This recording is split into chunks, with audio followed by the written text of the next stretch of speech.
We have been lucky up here in New England so far this fall, and we have had some great weather. Over last weekend and into midweek, we had temps in the 70s and even lower 80s, so I decided to take a ride. As followers of my channel know, I have been using GoPro and now Insta360 cameras to shoot the ride footage of my videos. These cameras shoot very good quality footage, but they are also fairly expensive, running between $300 and $600 US. Well, in this video, I am shooting with a much less expensive camera. In fact, I'm making this video on a camera that costs $60 on Amazon.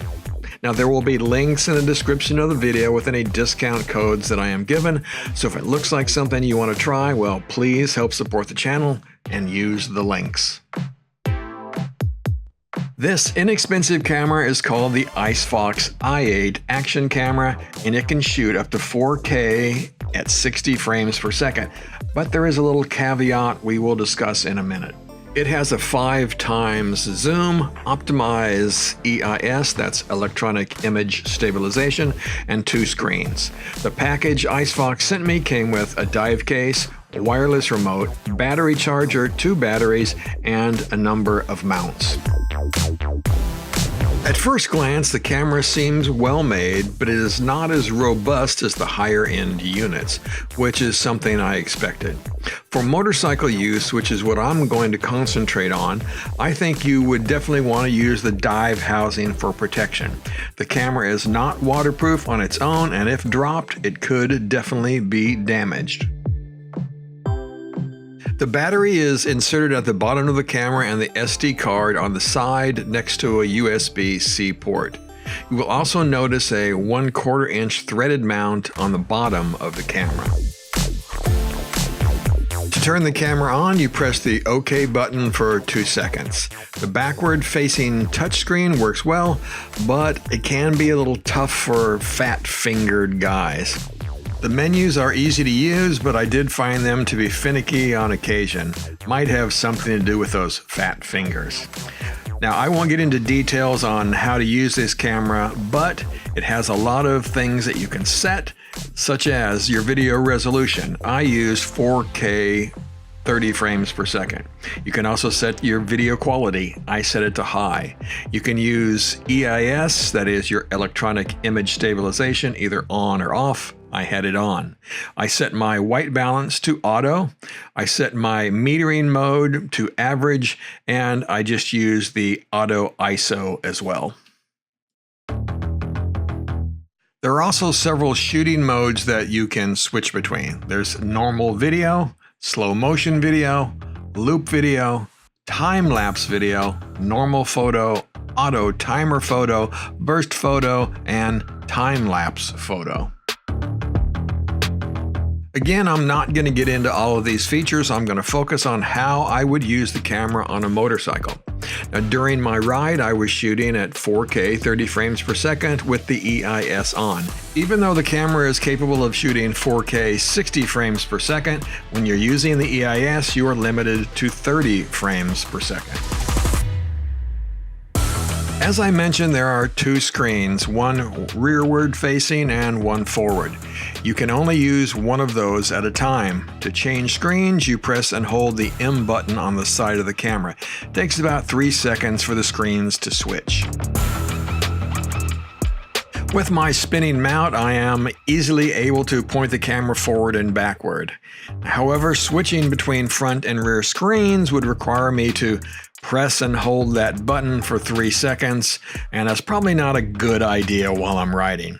I just kept the rear screen on and pointed the lens toward myself when taking rearward facing footage. It worked well, even though at the lowest zoom setting, it was still a pretty good close-up. Looking at all of this footage, it's easy to see that the EIS on the camera is just okay, but not that great. The forward-facing shots are a bit shaky. On the other hand, the rearward-facing shots look pretty good. The camera does better when there is something up close to focus on. Another problem I had was fogging the dive case's lens cover. So the inside of the dive case was fogging up, so I had to stop and wipe it out. So we'll see if it happens again. I have had this with other cameras on cooler days, but this day was 75 when I started and in the 80s at the end of the day. I had to stop a couple of times to wipe out the cover. I brought this up to the guys at IceFox and they say this is normal when there are temperature swings. But I don't consider 75 to 80 to be a big temperature swing and not one I thought that would cause fogging. Now with that said, when I reviewed the footage, it doesn't look like the fog affected the quality of the footage too much. Now, during my ride, I used the solid rear door of the dive case, but there is one with slots to allow more airflow, and I may try that in the future to see if it eliminates the fogging. However, when I do that, I also know that the case is no longer going to be waterproof. As far as sound quality goes, well, it's pretty horrible with the dive case on. It's just a bizarre buzzing sound. For those of you who want to use this camera to vlog, as you're walking around looking at a roadside attraction, for example, here's a comparison using the camera's internal mic and an external mic. So here's some footage using the camera's internal microphone. I'm a little over arm's length away from the camera and just speaking normally. And now I've got an external USB-C microphone plugged into the camera, and honestly I don't even know if this is going to work, but we're going to find out. Now, as you can see and hear, there is no real difference between the internal and external mic. The mic that I plugged in was the one I used for my cell phone. Now, the camera may just not support this type of mic or may not support an external mic at all. For this kind of price range, that's probably the case. Now let's talk about battery life. I had 2 batteries to use during this ride. With the first one, I had the camera on, but I only shot in shorter segments, which is my normal practice. The battery lasts for about 2.5 hours when shooting this way, which I thought was pretty good. One of the features that the IceFox i8 does not have is a quick on and off feature. With the GoPros and the Insta360 cameras, I can save battery power by keeping the camera off, and then when I want to shoot, I hit the record button and the camera automatically wakes up and begins shooting. The i8 must either remain on or go to sleep. You can set how long it takes for the camera to go to sleep. But that effectively turns the camera off and you would have to turn it on again, creating a little more lag time. On the trip home, I inserted the second battery, turned the camera on, and just let it run. I was expecting to get a much shorter battery life, but surprisingly, it lasted the entire 2 hours it took for me to get back home. And I think it could have gone a bit more. I was very impressed. Alright, I guess I need to talk now about that weird distortion that you're seeing in the video. Now, this didn't start happening until I was about 2 hours into my day. The battery life was just about to go out. So I don't know if it happened because the battery was low, or if because the camera had been turned on and running for, again, more than 2 hours at this point. Or I had not wiped out the fog on the lens for, I don't know, the last half an hour or so of this ride. So was any of those factors what caused this? Was it a combination of all of them? Honestly, I don't know.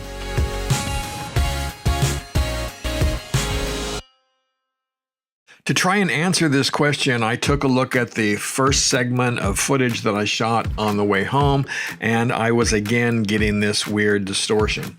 Now, this time I had a new battery in. The camera had been not used for, I don't know, 30 or 40 minutes as I sat down and ate lunch. And I had wiped out the case. I wiped out the fog out of the lens cover. So none of that should have been affecting the camera. Now, was it also because I was going in and out of these shadows and the camera just can't handle this change in light and dark, when we're going as fast as we are, on a motorcycle? I think what I'm going to do is I'm going to show this video to IceFox, and we'll see what they have to say.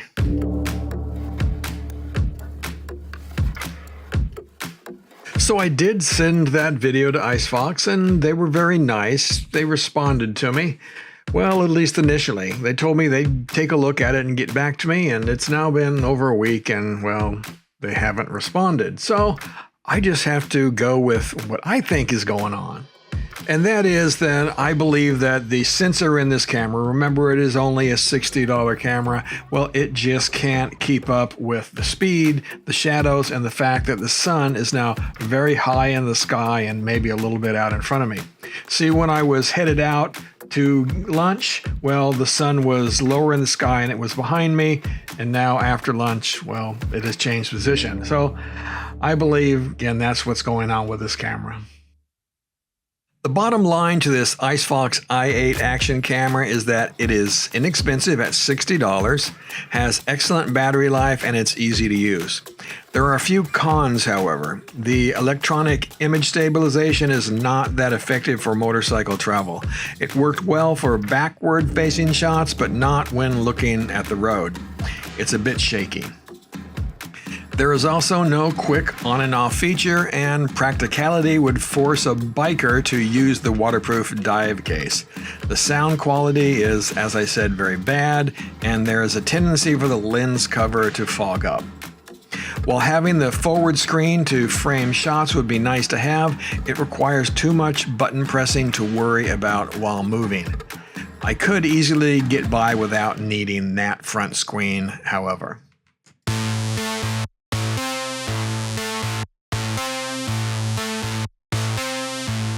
And of course, the big killer is this weird distortion.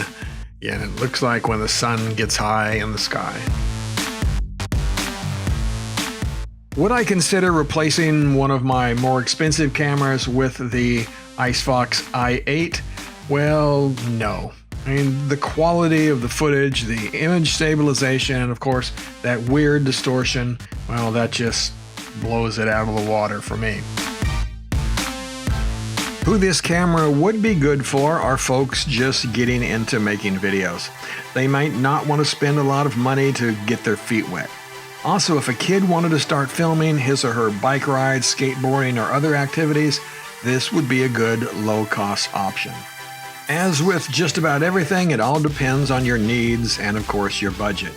As I mentioned at the top of this video, there are links, and there will be any of the discount codes that I'm given in the description of this video.